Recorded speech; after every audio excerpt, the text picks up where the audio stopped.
Hello everyone, कैसे हैं बेटा? Are you doing good?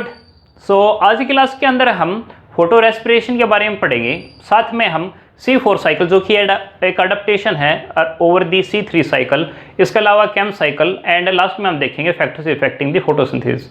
Start करते हैं हमारा फर्स्ट टॉपिक।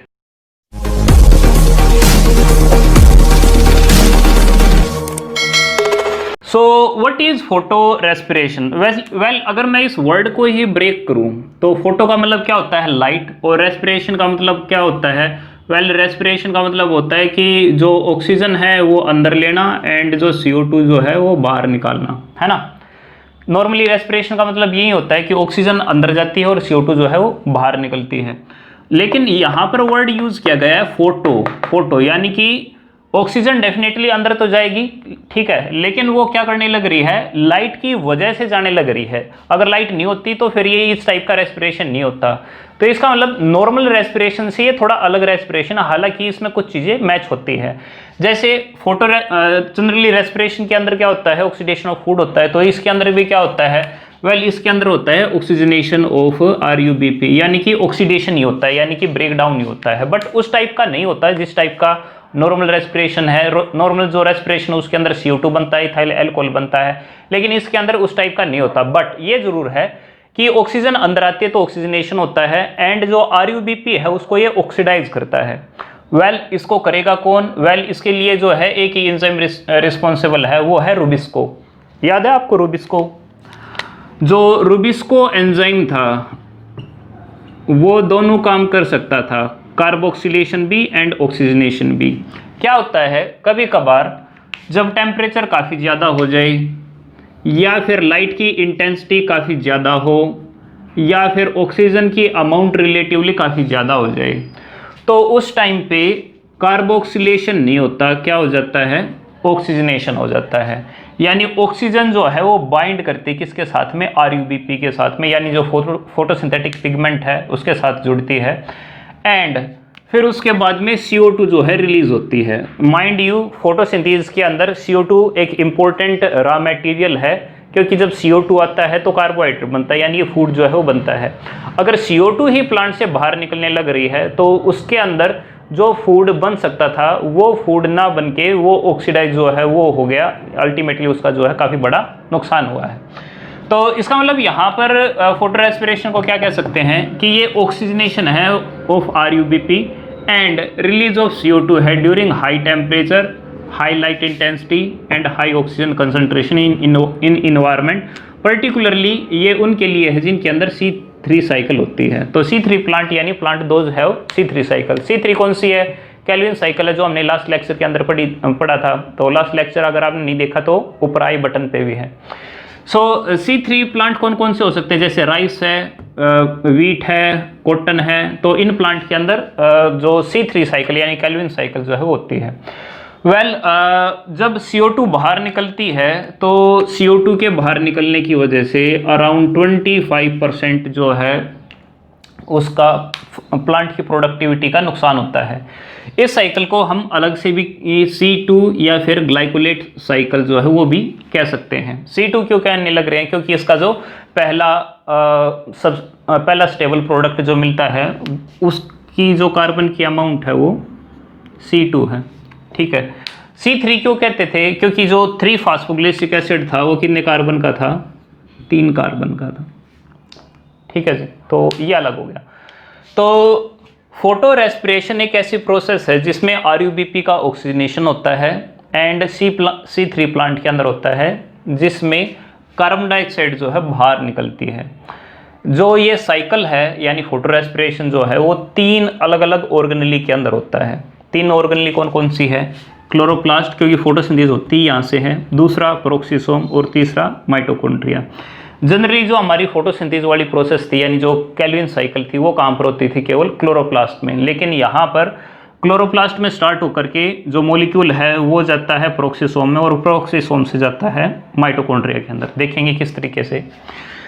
तो जब कभी भी प्लांट को काफ़ी ज़्यादा लाइट मिलती है या फिर टेम्परेचर काफ़ी ज़्यादा बढ़ जाता है या फिर ऑक्सीजन काफ़ी ज़्यादा होती है इन्वायरमेंट के अंदर, तो जो लीफ है उसके अंदर ऑक्सीजन की सप्लाई ज़्यादा होती है, एंड जब ऑक्सीजन की ज़्यादा सप्लाई होती है तो जो RUBP है वो इस ऑक्सीजन के साथ में बाइंड हो जाता है with the help of Rubisco enzyme.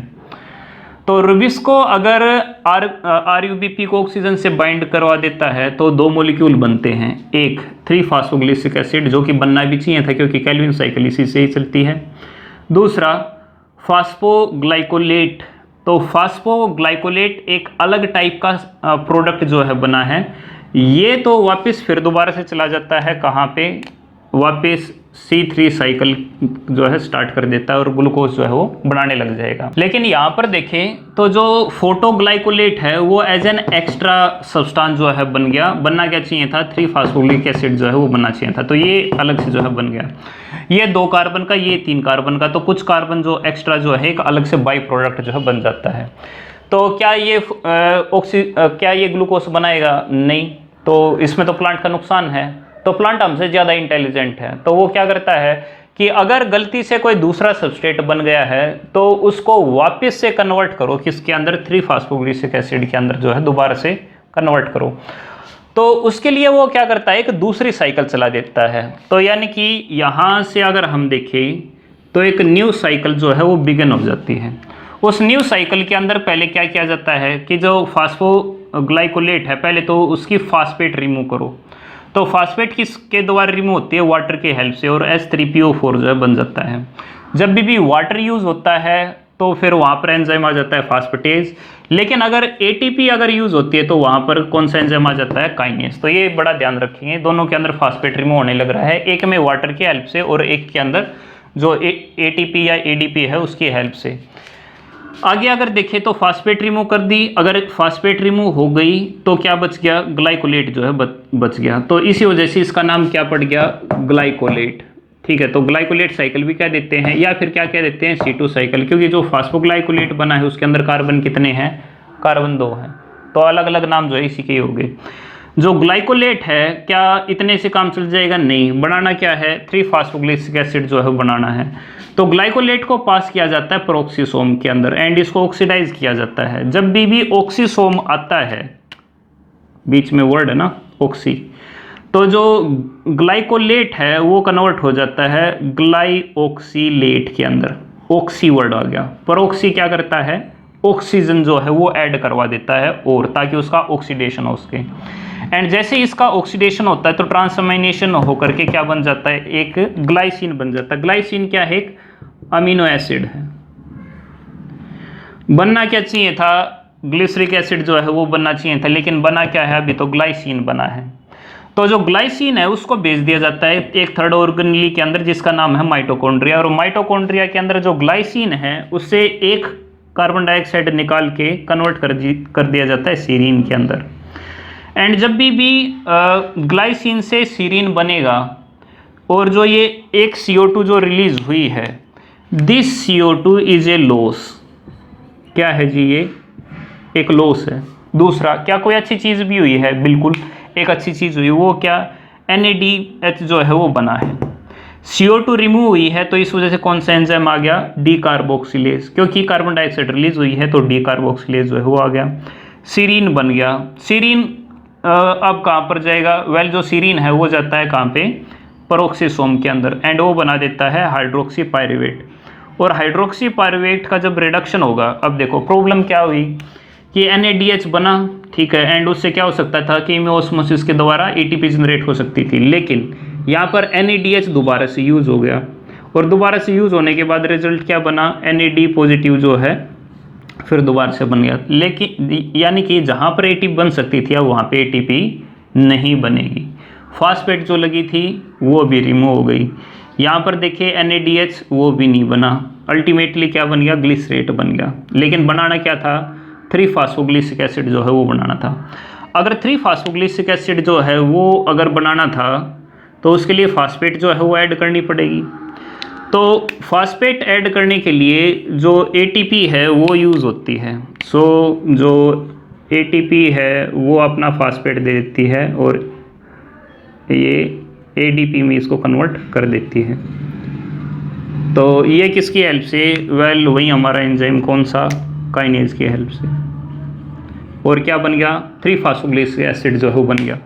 अब 3-फॉस्फोग्लिसरिक एसिड दोबारा से जो है C3 साइकिल जो है करेगा, जिससे ग्लूकोज जो है वो बनेगा। तो यानी कि जो एक ऑक्सीजन के बाइंड होने की वजह से जो अलग साइकिल चली, उसकी वजह से क्या क्या लॉस हुआ, एक तो CO2 निकल गई, ये कहाँ जाएगी, ये तो आउटसाइड चली जाएगी। दूसरा, फास्फेट यहाँ से भी गया और फास्फेट यहाँ से भी गया, दो जगह से फास्फेट जो है वो चले गए। साथ में NADH तो जो है वो बना नहीं, तो इसका मतलब क्या है, ये तो एक डबल लॉस है। तो हम फोटो रेस्पिरेशन को क्या बोल सकते हैं, जो फोटो रेस्पिरेशन है, photo respiration is A double loss of plant because ATP and NADH is used that form in light reaction. In addition to this,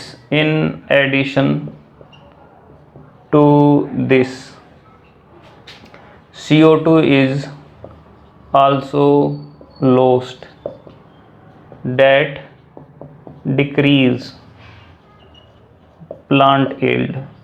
तो प्लांट की जो यील्ड है वो और कम हो जाएगी, क्योंकि CO2 जितनी ज़्यादा फिक्स होती उतना ज़्यादा कार्बोहाइड्रेट बनता, उतना उसका मास जो है वो बनता। लेकिन यहाँ पर क्या हुआ, CO2 तो रिमूव हो गई। अब CO2 रिमूव हो गई तो ये भी नुकसान, ये भी नुकसान, ये भी नुकसान, तो ये तो डबल लॉस हो गया। तो क्या ये याद हो सकता है, बिल्कुल हो सकता है। ट्राई करें फिर दोबारा से। RUBP के साथ कंबाइन हो जाएगा क्या, ऑक्सीजन, एंड ऑक्सीजन जब उसके साथ में कंबाइन हो जाएगा with the help of reviews को, तो क्या बना देगा, 3-फॉस्फोग्लिसरिक एसिड बना देगा, और उसके बाद में फास्फोग्लाइकोलेट जो है वो बना देगा।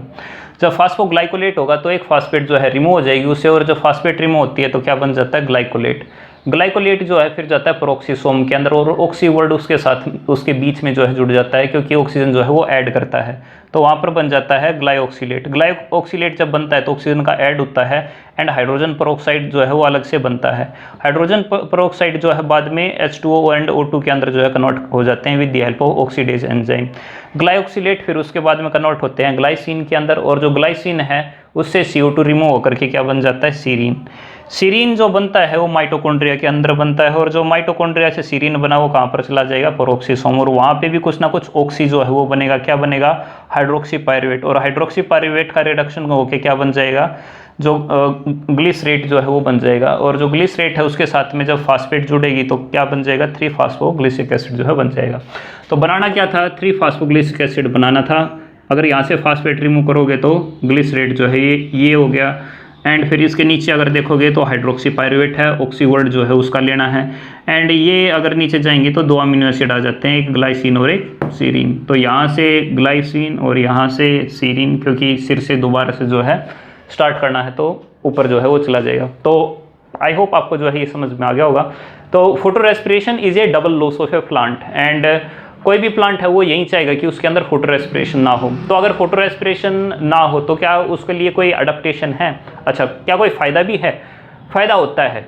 और फ़ायदा क्या है कि अगर काफ़ी ज़्यादा हीट गिरती है तो उससे प्लांट जो है वो विल्ट हो सकता है, तो हीट डेसिपेशन के अंदर जो है ये हेल्प भी करता है, तो प्लांट को उस टाइम पे फोटो ऑक्सीडेशन से बचाता भी है। बट लॉस जो है वो काफ़ी ज़्यादा है।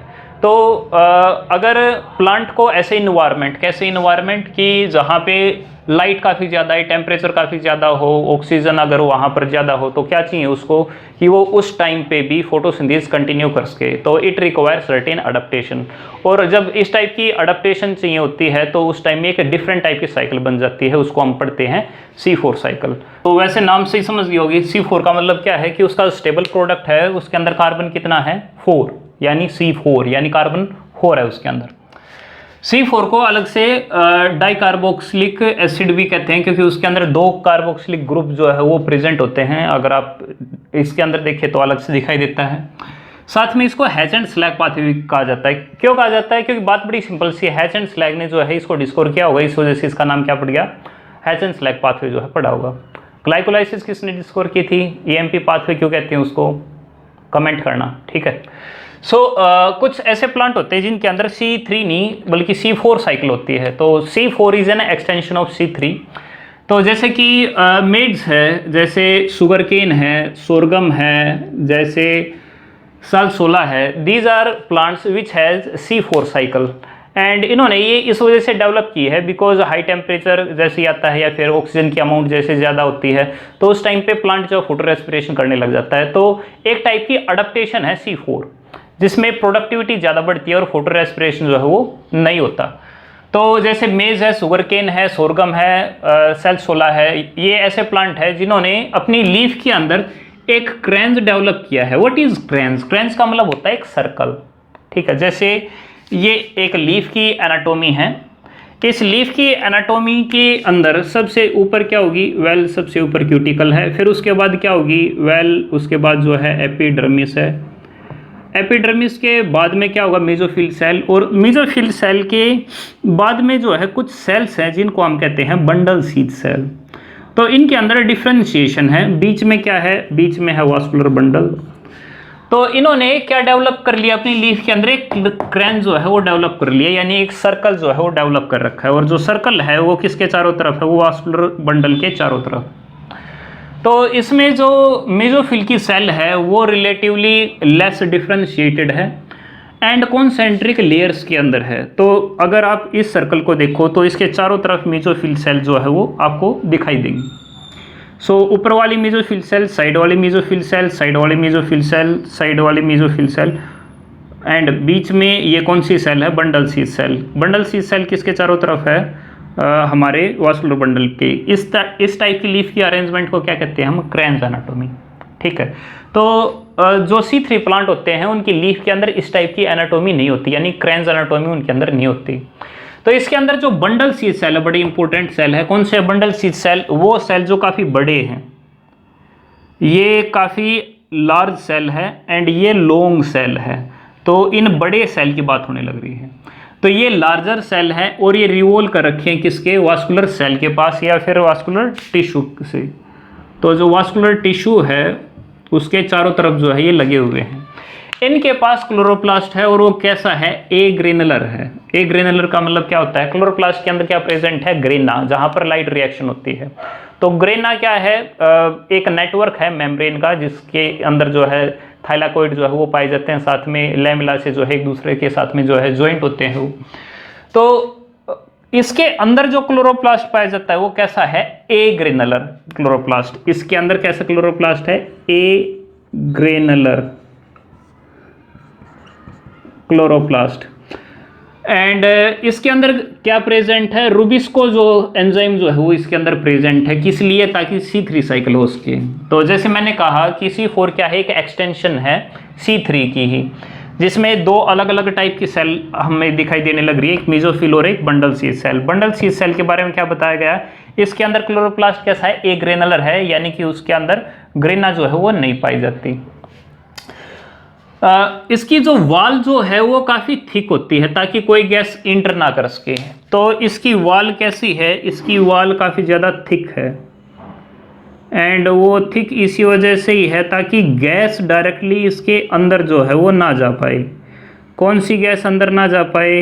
वेल अगर हम फोटोसिंथेसिस पढ़ने लग रहे हैं तो यहाँ पर बात होने लग रही होगी किसकी? CO2 की। तो इसके जो सेल की वॉल जो है वो थिक है ताकि CO2 इसके अंदर ना जा पाए। तो CO2 अगर नहीं जा पाएगा तो क्लोरोप्लास्ट काम किस तरीके से करेगा? वेल जो सेल है उसके बीच में क्या प्रेजेंट होंगे? कुछ स्पेसिस जो है, कुछ गैप्स जो है वो प्रेजेंट होंगे एंड हम उन गैप्स को क्या बोलते हैं? हम कहते हैं प्लाज्मोडेस्माटा। यहाँ पर जो गैप्स हैं उनको हम क्या कहेंगे? प्लाज्मोडेस्माटा। तो प्लाज्मोडेस्माटा जो है जंक्शन का काम करते हैं between the mesophyll cell and the bundle sheath cell. तो गैस डायरेक्टली नहीं जा सकती, लेकिन किसके थ्रू जा सकती है? मेसोफिल सेल से होके जा सकती है, ठीक है।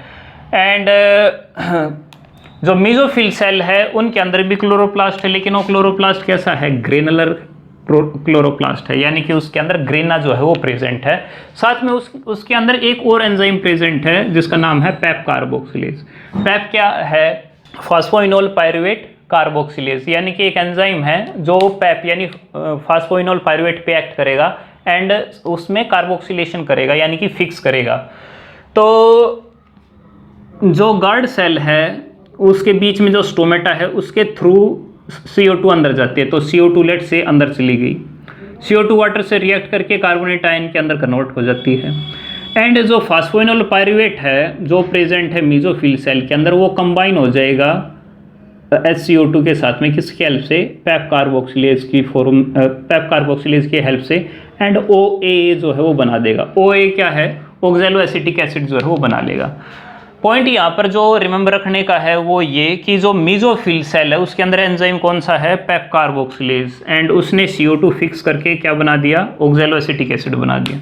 ऑक्सैलो एसिटिक एसिड के अंदर कार्बन नंबर कितना होगा, वेल कार्बन नंबर होगा 4, तभी इस पाथवे का नाम है क्या, C4। तो जो ऑक्सैलो एसिटिक एसिड है उसके अंदर क्या प्रेजेंट है, CO2 प्रेजेंट है। क्या ये खुद से क्या ग्लूकोज सिंथेसाइज कर सकता है, क्योंकि अल्टीमेट टारगेट क्या है, टारगेट ये है कि ग्लूकोज जो है वो बन जाए। क्या ये ग्लूकोज बना सकता है, नहीं, इनके अंदर जो ग्रेनुलर वैक्यूल जो है वो अलग से नहीं पाया जाता। तो जो ऑक्सैलो एसिटिक एसिड है उसको कहाँ जाना पड़ेगा, उसको जाना पड़ेगा बंडल सीथ सेल के अंदर, क्योंकि बंडल सीथ सेल के अंदर जो क्लोरोप्लास्ट है वहाँ पर क्या प्रेजेंट है, क्या प्रेजेंट है, रूबिस्को प्रेजेंट है वहाँ पे। तो जो ऑक्सैलो एसिटिक एसिड जो है वो डायरेक्टली इस सेल को पास नहीं कर सकता, सो ऑक्सैलो एसिटिक एसिड को कन्वर्ट होना पड़ता है किसके अंदर, मैलिक एसिड के अंदर। डेफिनेटली उसके लिए ऑक्सीडेशन जो है वो करना पड़ता है, जिसमें एक NADPH जो है वो यूज होता है, और मैलिक एसिड जब कन्वर्ट होता है तो मैलिक एसिड चला जाता है डायरेक्टली कहाँ पर, बंडल सीथ सेल पे। तो बंडल सीथ सेल के पास में CO2 आई किस फॉर्म के अंदर, मैलिक एसिड की फॉर्म के अंदर। तो यानी कि मैलिक एसिड जो है उसके पास क्या प्रेजेंट है, उसके अंदर CO2 प्रेजेंट है। तो मैलिक एसिड जब मैलिक एंजाइम के हेल्प से जब ऑक्सीडाइज होता है तो जो मैलिक एसिड है वो कन्वर्ट हो जाता है किसके अंदर, पायरुवेट के अंदर, और CO2 रिलीज हो जाती है। CO2 रिलीज हो गई, इसके पास रूबिस्को एंजाइम है, तो रूबिस्को एंजाइम जो है वो काम करना जो है वो स्टार्ट कर देगा and ultimately C3 cycle start हो जाएगी और ग्लूकोज जो है वो सिंथेसाइज हो जाएगा। ठीक है जी। तो अगर हम यहाँ पर देखें तो जो ग्लूकोज बनने लग रहा है वो बंडल सीथ सेल के अंदर बनने लग रहा है, और बंडल सीथ सेल के अंदर डायरेक्टली अंदर CO2 नहीं जा सकती, किसके थ्रू जा सकती है, मेसोफिल सेल के पास से। और मेसोफिल सेल के पास क्या प्रेजेंट है, पैप कार्बोक्सिलेज है जो CO2 ही फिक्स करेगा, ऑक्सीजन को फिक्स नहीं करेगा, इसकी वजह से फोटो रेस्पिरेशन इनके अंदर नहीं होगा। अब पायरुवेट का क्या होगा, वेल पायरुवेट फिर दोबारा से वापस जाता है किसके अंदर, मेसोफिल सेल के अंदर, लेकिन वहाँ पे 2 ATP जो है वो यूज़ हो जाती है एंड फास्फोइनोल पायरुवेट बनता है। फास्फोइनोल पायरुवेट फिर दोबारा से साइकिल जो है वो स्टार्ट जो है वो हो जाती है। तो अब अगर हम इस साइकिल के अंदर देखें तो यहाँ पर एक NADH जो है वो यूज़ हुआ एंड यहाँ पर दोबारा से बन गया, यानी कि कोई भी एक्स्ट्रा NADH जो है वो यूज़ नहीं हुआ। लेकिन यहाँ ATP को देखें तो वो किस में कन्वर्ट हो गया, AMP के अंदर, यानी 2 फास्फेट जो है ऐड हुई हैं। तो इसका मतलब अगर C3 के अंदर देखें तो वहाँ पर कितनी ATP यूज़ हुई थी, 18। यहाँ पर 2 एक्स्ट्रा हुई है एक CO2 को लेकर के, 6 दूनी 12, तो 18 और 12 कितने हो गए, 30 ATP। तो जिन प्लांट के अंदर C4 साइकिल होती है उनके अंदर ATP जो है वो ज़्यादा यूज़ होती है, ठीक है, कंपेयर टू C3।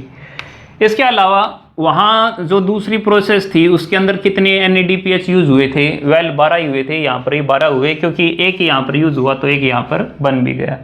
तो अल्टीमेटली क्या बना देगा, ग्लूकोज जो है वो बना देगा। तो इसका मतलब C4 साइकिल जो है ज़्यादा एक्सपेंसिव प्रोसेस है, लेकिन इट इज़ वर्थ, क्योंकि अल्टीमेटली फोटो रेस्पिरेशन नहीं होगा, तो फोटो रेस्पिरेशन अगर नहीं होगा तो 25% जो फूड के ऑक्सीडेशन की वजह से CO2 बाहर निकल जाती थी तो वो बाहर जो है वो नहीं निकल पाएगी, तो यानी कि प्रोडक्टिविटी इनकी हाई रहती है। तो शुगर केन को देखोगे, मेज को देखोगे तो ये रिलेटिवली ज़्यादा फूड यील्ड करते हैं as compare to other plants. साथ में ये जो हाई टेम्परेचर जो है उसको ज़्यादा फेवर करते हैं, क्योंकि एक टाइप की अडेप्टेशन है ही। तो अगर हम फोटोसिंथेसिस को देखें कि कौन कौन से फैक्टर फेवर करते हैं तो उसमें C3 और C4 अलग से प्लांट आ जाते हैं। C3 प्लांट जिनके अंदर फोटो रेस्पिरेशन होता है दे रिक्वायर मोर CO2, तो 25 से 100 ppm इनके पास होना चाहिए। अगर नहीं होगा तो वेल कंपनसेशन पॉइंट जो है वो आ जाएगा। कंपनसेशन पॉइंट क्या था कि फोटोसिंथेसिस और रेस्पिरेशन का रेट जो है इक्वल चलने लग जाएगा और अल्टीमेटली कुछ भी नहीं बनेगा। लेकिन C4 के अंदर क्योंकि इनके पास क्या प्रेजेंट है, पेप कार्बोक्सिलेज प्रेजेंट है, तो इस वजह से इसको अगर 10 ppm भी मिलता है या 10 से अगर कम भी मिलता है तो भी ये फोटोसिंथेसिस जो है वो कर देगा। ठीक है, अगर लाइट को देखें तो अगर हम C3 C4 में देखें तो इनमें ऐसा कोई डिफरेंस नहीं है, लेकिन कुछ प्लांट ऐसे होते हैं जो शेड पे रहते हैं, कुछ जो है सन के आगे रहते हैं।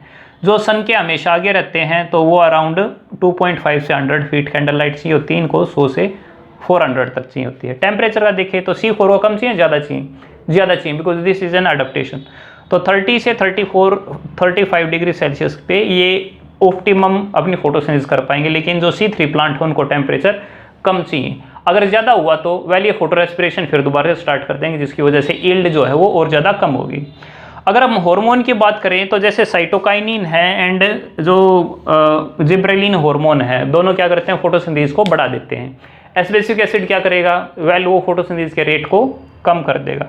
अगर मिनरल्स ज़्यादा मिले तो क्या होगा, फोटोसिंथेटिक जो चीज़ें जो हैं वो ज़्यादा बनेगी और फोटोसिंथेसिस का रेट जो है वो बढ़ेगा, प्लांट के अंदर ग्रोथ जो है वो और भी ज़्यादा होगा। कुछ और भी फैक्टर हैं, जैसे कि अगर भाई ऑक्सीजन अगर ज़्यादा हुई तो क्या होगा, वेल फोटोसिंथेसिस कम हो जाएगी। अगर वाटर अगर ठीक से मिलता रहा तो फोटोसिंथेसिस जो है वो ज़्यादा हो जाएगी।